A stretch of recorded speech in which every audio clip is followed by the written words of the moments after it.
about to hear is true. Only the names have been changed to protect the innocent. NBC brings you Dragnet.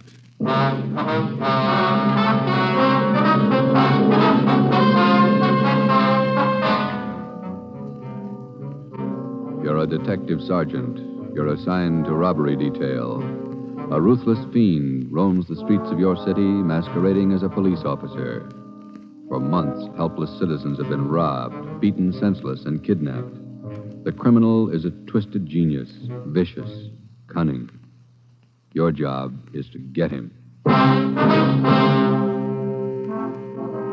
Dragnet, the documented drama of an actual crime, investigated and solved by the men who unrelentingly stand watch on the security of your home, your family, and your life. For the next 30 minutes, in cooperation with the Los Angeles Police Department, you will travel step by step on the side of the law through an actual case from official police files, from beginning to end, from crime to punishment. Dragnet is the story of your police force in action. It was Wednesday, June 4th. It was warm in Los Angeles. We were working the night watch out of robbery detail. My partner's Ben Romero. The boss is Ed Backstrand, chief of detectives. My name's Friday. I was on my way back from communications, and it was 11:13 p.m. when I got to room 27A.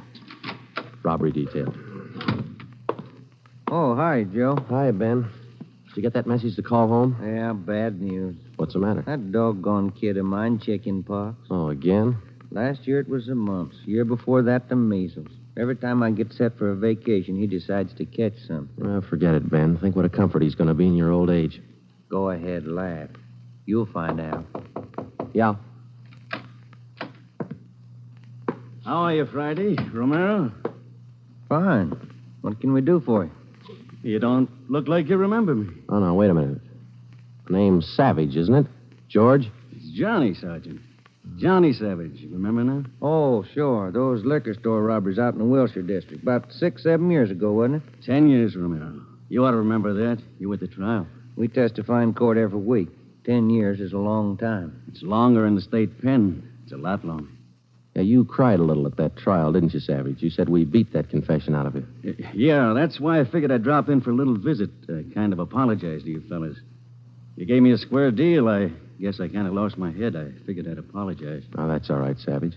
When'd you get out? A couple of weeks ago. I did it the hard way. Served 10 flat. I don't know my day. You find a job yet? Yeah, Friday. I'm working nights. What kind of a job? Laborer in a warehouse, south end of town. Good. You decided to level? 10 years in prison's a long time. You learn a lot of things. Nights are long. You think a lot.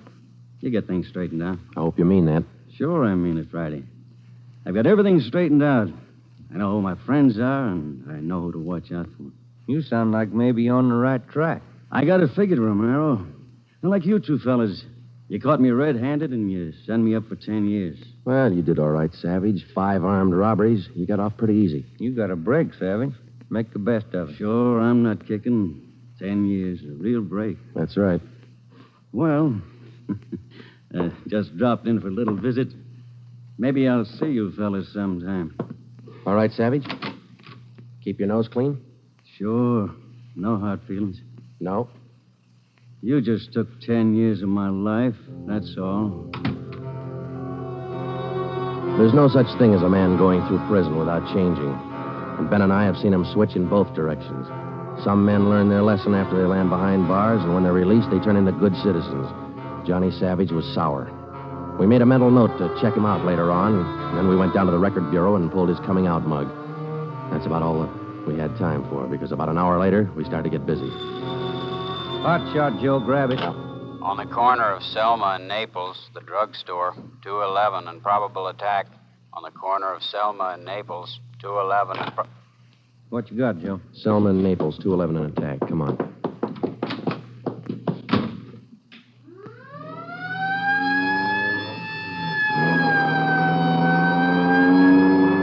Here we are, Joe. Over there on the far corner. Yeah. All right. Come on. We got the story from the victim, the store owner, Mr. Thomas. For the most part, it was the usual rundown of an early morning holdup. There was only one exception. Oh, I've had young hoodlums try to hold me up before, but there was nothing like this one. How you mean, Mr. Thomas? Well, he came in here just before closing, and ordinarily I'd have kept an eye out because that's the time to look for him. But this fella came to the door and said he was a policeman, so I let him in. He looked like a cop. Barged right up to me and the wife behind the counter and pointed a gun. And she screamed, and he hit her in the face with the butt of the gun. Sergeant, it was horrible. That's the way it started, and that's the way it kept going. Because most of the victims and most people don't realize that as a citizen, they have the right to check on police officers' identification when in doubt. After we got the story from Mr. Thomas and checked the store in the neighborhood, Ben and I headed back for the office. Attention, all units. At the end of North Baxter Road near Hillcrest, victim of 211 and slugging. Car 7172, take the call. Code 3. Attention, all That's units. 4 blocks away from the last one. Let's roll on it, huh, Ben? Right, I'll hit the siren. You get the light. By the time Ben and I got up to the end of North Baxter, the men from car 71 were already there. The victim was telling his story. His face looked like it had been through a meat grinder. We're just shifting the car into second to make the hill when I hear this siren behind me, and I see this red light flashing in the side view mirror. Well, naturally, I pulled over to the curb, and I was just reaching for my driver's license when the cop runs up, yanks me out of the car, and starts clubbing me in the face with the butt of his gun. Did you get a look at him? Think you can describe him? No, I'm afraid not. He swung me around and kept me staring into that red light on his car all the time he was beating me. After a while, everything just went black. When I woke up, my wallet was gone, all my money's... 45 minutes later, Ben and I were interviewing the third victim, a young housewife out in the Wilshire district. Same trademark. I tried to tell him, Sergeant.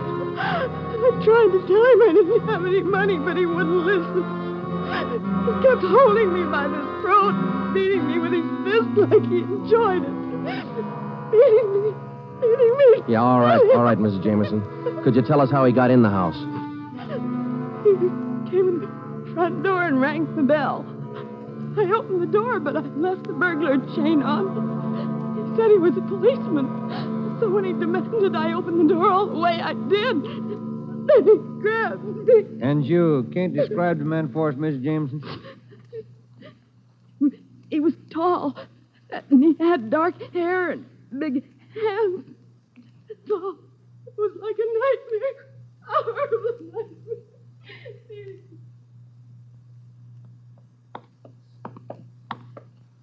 Tall, dark hair, big hands. Your guess the same as mine, Joe? Maybe. Let's wait and see. Come on, let's check with the boss. Hi, Mike. Hi. He's waiting for you. In there. Come on, Ben. Chief of Detective's office. Hannon. Sit down. Yeah, Skipper. All right, you two, let's have it. The guy with the red light? Yes, the guy with the red light posing as a policeman. Why hasn't he been picked up? You know as much about it as we do, Ed. We got our first call around midnight. He knocked over a drugstore out on Selma. He hasn't stopped working since. Didn't you get any definite lead on him? No description, no license number? Nothing. He's tall, big hands, dark hair, that's all. Fine. Either of you got any ideas? Could be anybody, Skipper, with that description. You're sure it wasn't anybody on the force? We sent all the victims down to personnel. Lowry showed him the mug book of all police officers. Wasn't one of our men. Works fast. Drugstore, motorist, a pedestrian, a housewife out in the Wilshire district. Went right in the house after her. 4 of them, right in a row. 5. Huh? There's a 20-year-old kid in the next room. Came in just before you got here. A couple of hours ago, he was sitting in a car with his girl up in Mulholland Drive. This red light bandit comes along, slugs him, and kidnaps the girl. Kidnapped? She still missing? Not a trace. When did this happen? A couple of hours ago, they brought the kid over from Georgia Street Hospital. We can talk to him now. He's had a bad time. Right in here. Okay. Pete, we're going to have to ask you a few more questions. Oh, yeah. Okay. It feels a little better now. This is Sergeant Friday and Sergeant Romero. Hi, Pete. Hi. Can you tell us what time the trouble started? Oh, about 10:15, 10:30. Sally and I were sitting in the car talking about where we were going on our honeymoon. We're going to be married next month. And then this car pulls up behind us and starts flashing a red spotlight on us, and a guy runs over and pulls open the door. He said he was a cop. Did you get a good look at his car, Pete? I think it was a black sedan. Did you get a look at the man, Pete? No, I didn't. It was pretty dark, and he kept me staring into that red spotlight. It all happened so fast. Then he started slugging me, and I went down. What happened then? Well, the next thing I knew, Sally was screaming. He had one hand on her throat, and he had her backed up against the side of the car. He was beating her with the other hand. Some kind of a short billy club. Well, I got up and I started for him, and he slugged me again. When I came to, Sally was gone. Anybody check the area up there, Ed? Yeah, Davis and Griffin. Didn't find a thing. Oh, Sergeant, you gotta find her. You got to. I wouldn't know what to tell her folks. I wouldn't know what to say. That's all right, Pete. We'll find her. You take it easy. Got a hot shot, Ed, up on Summit Road near Westmore. A woman, unconscious. Ambulance follow-up. Possible dead body. All right, Hannon. Look after Pete here. Friday, Romero, let's go. Up ahead, Romero, to the right. Okay, Skipper? Yeah, there's the ambulance and the cruiser car. Sure a lonely-looking spot. All right, come on. Hiya, Doc. What'd you find? Hiya, fellas. Right over here. Just gonna take her in. Where'd you find her? Over there, by the side of the road. Somebody driving by saw her. They called us. Any identification? This bracelet on her wrist. To my dearest Sally from Pete. December 25th, 1947. That's a girl, all right. What are the chances, Doc? I wouldn't bet on them. Pretty bad shape. Well, have you seen enough? Yeah. Friday, Romero, call the crime lab and check the area for footprints and tire tracks. I'll ride back in the ambulance with the girl. If she regains consciousness, I want to talk to her. All right? Okay, Ed. I'll meet you in the office by 8:30. We're working straight through till we get this guy. See you at the office, Skipper.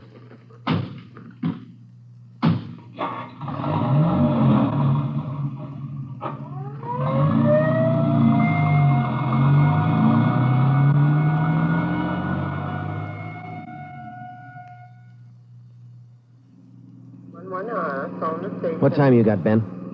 7 minutes to 4. Long night. Hey, that car up there ahead. Let's take a look at it, huh? Black sedan. Hey, look, he's flashing a red spot on that convertible. Come on.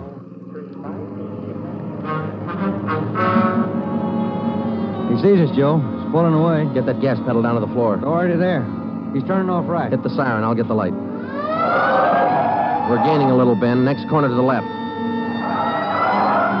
Joe, where'd he go? It's a fancy driver. Try the alley up ahead to the left here.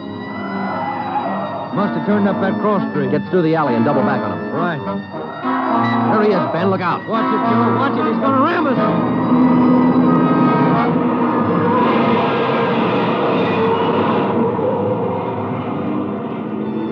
We got hit just in front of the rear bumper. Our car was forced into the curbing and it turned over. He was real lucky. He kept right on going. But this time, Ben and I were sharing the luck.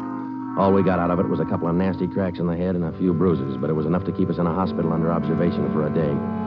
By this time, Ed Backstrand was fuming. So were the newspapers. During the day we spent in the hospital, the Red Light Bandit went on a real blitz. He pulled 6 more jobs, 1 liquor store, 2 residential holdups, and 3 car robberies. 5 of the 6 victims were slugged and beaten. Davis and Griffin had taken over for Ben and me, and by the time we got back on the job, they'd built up a lead for us. We've been working with Wilkerson up in auto theft, Joe. He's used 4 stolen cars already. We got the makes and numbers on each one of them. How about the dark sedan he was driving when he rammed us? The boys picked it up this morning out on Sepulveda.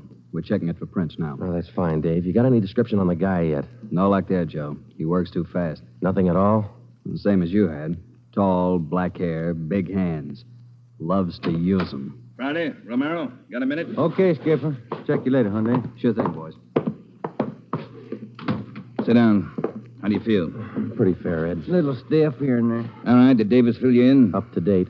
Okay, I just called the doctor who's handling Sally Wilder, Pete's girlfriend, you remember? Oh, yeah. She's been in pretty bad shape since we found her up there on Summit Road. This morning she took a turn for the better. She's conscious, and her doctor thinks she might be able to talk to us a little bit. Good. When? About an hour. I cleared it with the doctor and with her family. You'll only be able to stay a couple of minutes, so make the most of them. That's all. All right, Ed. We'll check with you later. Say, Joe, Ben, here's some mail came for you fellas while you were gone. Oh, thank you, Mike. We're going over to the county hospital. We ought to be back in a couple hours. Okay. Say, there's been a couple of phone calls, too. Yeah, anything important? I don't think so. The guy just called to say hello. Said his name was Johnny Savage. He just called to say hello. I presume you men are aware of the girl's critical condition. Yeah, that's right, Dr. Froman. We saw her before she was taken here at the hospital. Yes. You understand, of course, that you'll be able to see her for only a few minutes, and please try your best not to excite her, huh? Right, Doctor.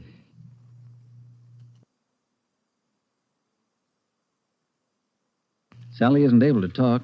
Bad mouth and face injuries. So your questions will have to be answered simply yes or no and nod of the head. Okay, we got you.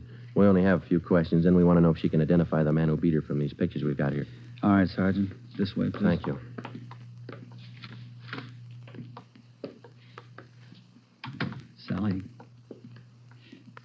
Sally, these gentlemen are from the police department. They'd like to ask you a few questions. Now, there's no need to be nervous or afraid. Just simply nod your head yes or no. Now, that's fine. All right, Sergeant. Sally, did you see the man who attacked you? Yes. She says yes. Did you get a good look at his face? You did. All right, Sally, now you can answer these three together. Just yes or no. Was he tall? Did he have dark hair? Did he have large hands? He did. Ben. All right, yeah, Jim. Hand me the folder. Yeah. Here you are. Thanks. Now, there's just one more thing, Sally. I'm going to show you some pictures now. Take all the time you want before you make up your mind about each one. If you recognize any one of these men as the person who attacked you, just nod your head, all right? All right, it's fine. Good. Here's the first one. No? All right, here's the next one. No. How about this one? No? All right, here's another. Do you recognize him? This was the man? Are you sure, Sally? Thank you. That's all. Let's go. Did you find what you wanted, Sergeant? Yes, Doctor, we did. Here, it's this one. Nice-looking chap. Who is he, Sergeant? His name's Savage, Dr. Froman. Johnny Savage. When we got back to the office, we checked in with Ed Backstrand. In 5 minutes, an all-points bulletin and a full description of the suspect was broadcast to every radio car, every motorcycle officer, to every sheriff and law enforcement agency in Los Angeles and Southern California. By nightfall, the manhunt was on.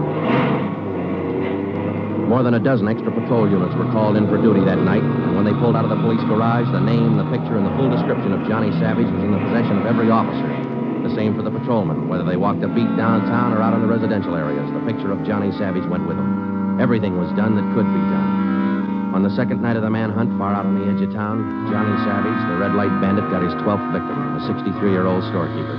Attention, all units. 939 Markham Street, near Clark. 211 and slugging, code 3. Ambulance dispatched. All units. 939 Markham Street, near Clark.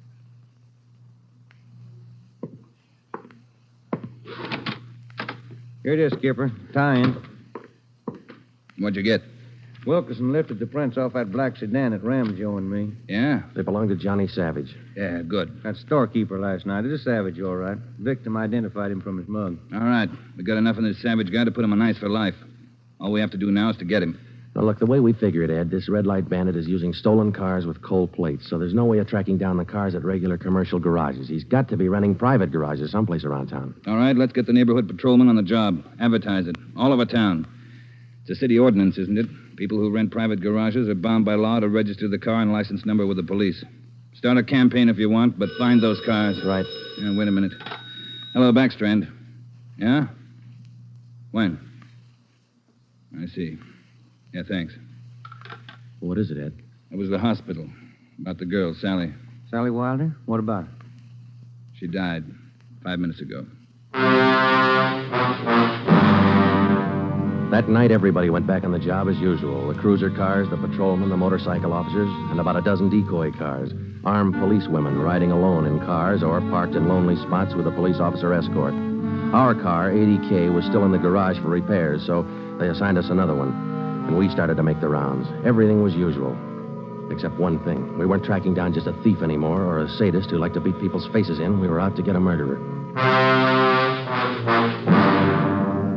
It was a perfect night for the suspect. Dark, no moon. I gave Ben 2-to-1 odds, and I put up $5 that we'd get Savage that night. I lost the $5. We cruised until 7 the next morning, but there wasn't even a nibble. We had breakfast at the Federal Cafe, a little restaurant down the street from the city hall, and it was about 8:15 when we got back to the office. We were pretty tired. Robbery detail, Romero. I would like to speak to Sergeant Friday. Just a minute. It's for you, Joe. Okay, thanks. Friday talking. Sergeant Friday, I want to talk to you. Well, I'm listening. Go ahead. I want to talk to you in person as soon as possible. Can't you tell me over the phone? What is it? I cannot tell you over the phone. It is very important. Can you come now? Well, now, look, mister, I'm awful sorry, but we're very busy down 554 Ramona Avenue. Can you come now? Well, what's this all about? Who is this speaking? My name is Carl Savage. My son's name is John.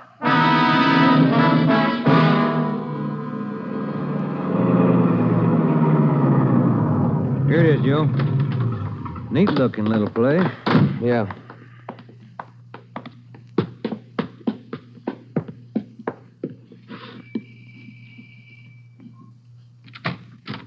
Yeah? I'm Sergeant Friday. You Mr. Savage? Yeah, come in. Okay.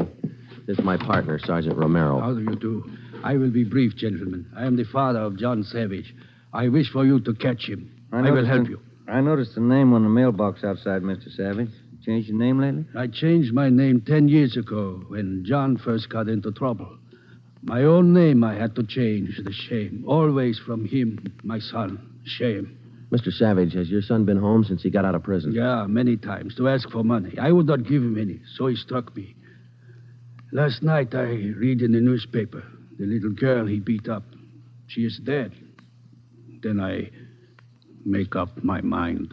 Do you know where your son is now, Mr. Savage? Not now, no. But our garage has a car in there. It is not his, I know. Also in the garage, I find many license plates. I find spotlights with red glass lens. But you don't have any idea where we could find him. No, but he will come back. He always comes back for money.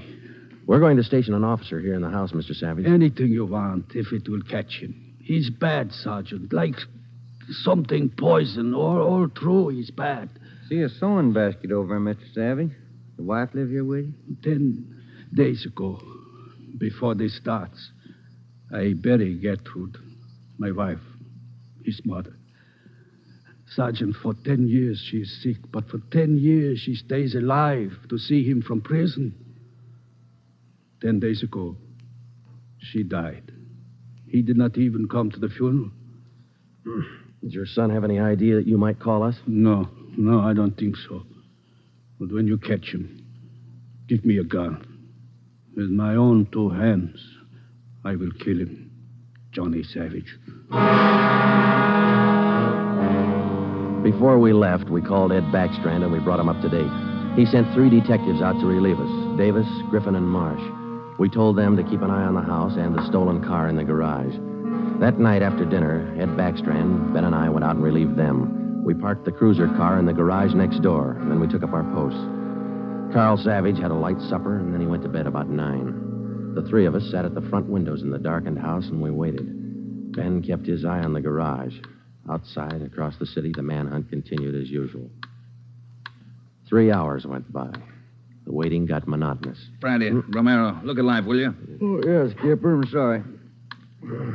That clock's enough to put anybody to sleep. What time you got? 12:23 a.m. Thanks. The clock kept ticking. We were tired. We took turns keeping each other awake. At 10 minutes past 2, I looked at my watch, and then I settled back and tried to find some kind of a comfortable position. They started so faintly, it was just like the ticking of the clock. Same rhythm. And then they came closer, and the sounds got out of rhythm. Backstrand's head came up with a snap. Friday, Romero, you hear that? Yeah, Ed. Get up to the window, watch the curtains. You see anything? Yeah. Yeah, somebody's coming. Savage? Can't tell. Wait a minute, it's slowing down. It's going up the driveway to the garage. He's going inside. That's him. Come on. Watch it, he spotted us. He went over that fence into the yard. There he is, Friday. You hit him, Joe? Maybe. He's going for the street. He's headed for that car, Ed, that sedan up on the corner there. Yeah, Romero, go back and get the car. Right, Skipper.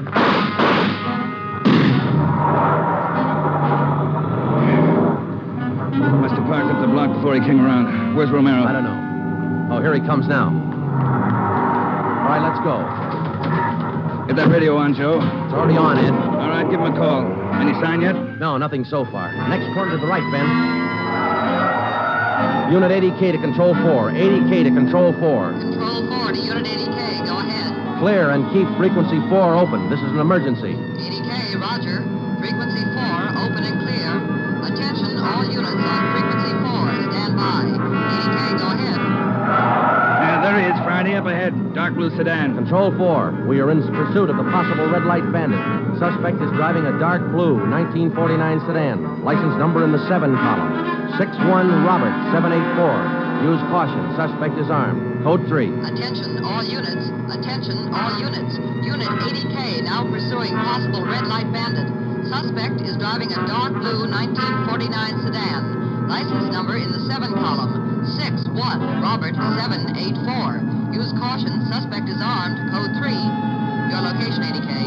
Control 4. We are headed east on Wilshire Boulevard, crossing La Brea. Attention, all units.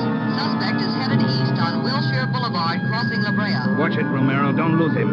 I see him, Skipper. Control 4. Still pursuing red light bandit. Headed east on Wilshire, now crossing Rossmore. Attention, all units. Suspect is still headed east on Wilshire, now crossing Rossmore. Suspect is armed. Use caution. Code 3. That truck pulling out up ahead. Hit the siren, will you, Skipper? Yeah. Hold on, it's a tight squeeze. Gaining on him, Romero. A lot of traffic up ahead. He's got to slow down. Control 4. Suspect headed east on Wilshire, crossing Western Avenue, closing in. There he goes. Took a right down Sherman Alley. It's a dead end. Yeah. Control 4. Suspect turns south into Sherman Alley, closing in on suspect. Attention, all units. Suspect has turned south into Sherman Alley. Suspect is trapped. Converge on Sherman Alley. There he is, Skipper. Pulling up ahead. He's jumping out. All right, take the mic, will you, Ed? Here. Come on, Ben. I'll direct the other cars in. If you need help, holler. Right, Skipper. All right, which way to go, Ben? Down between those buildings. Come on. He's starting up the back fire escape. All right, keep him busy. All right, Savage, come on down. He wants to go to Roughwood. One more chance, Savage. Come on down. No use, Joe. He's heading up for the roof. Come on.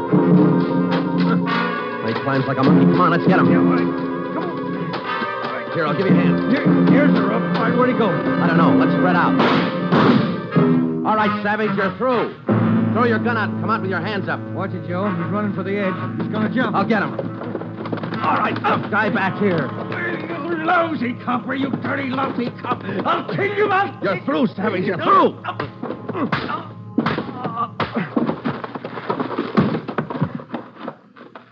Good, Joe. Yeah. Throw the cuffs on, will you? Yeah, you just betcha.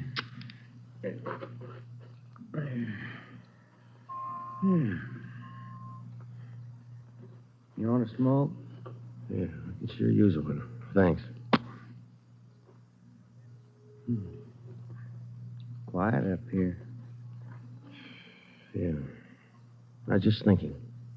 Well? Carl Savage, this guy's father. Mm-hmm. What about him? Nothing. What would you do, Ben, if your son was a murderer?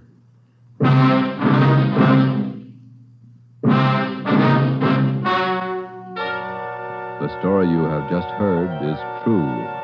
Only the names were changed to protect the innocent. John Savage was tried and convicted of murder in the first degree. He was executed in the lethal gas chamber at the state penitentiary.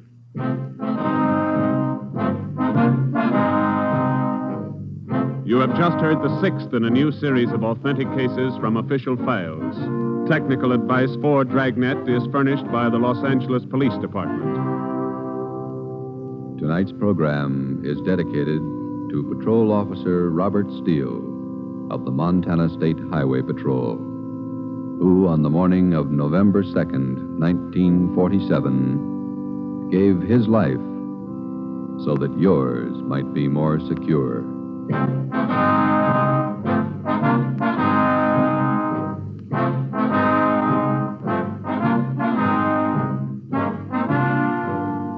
Dragnet came to you from Los Angeles.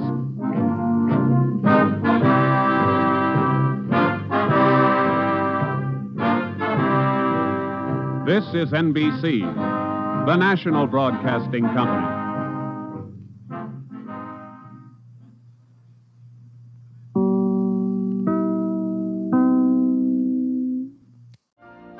You've been listening to the OTR Gold Network. Find more classic radio at otrgold.com.